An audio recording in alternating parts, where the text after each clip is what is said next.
നമ്മളൊന്ന് നിവരാൻ ആ മനുഷ്യൻ എത്രയാണ് കുനിഞ്ഞതല്ലേ. എത്ര തളർച്ചകളെയാണ് മനഃപൂർവ്വം മറന്നത്. ആരും കാണാതെ കരഞ്ഞത്, ആരും കാണാതെ കരഞ്ഞത്.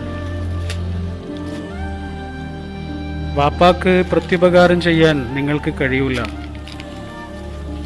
മക്കൾക്ക് വേണ്ടി പലതിലും കുടുങ്ങിക്കിടക്കുന്ന ജീവിതമാണ് ആ മനുഷ്യൻ്റേത്. പറ്റുമെങ്കിൽ അതിൽ നിന്നൊക്കെ ഒന്ന് രക്ഷപ്പെടുത്തൂ. അദ്ദേഹം ഇനിയെങ്കിലും സ്വസ്ഥമാവട്ടെ.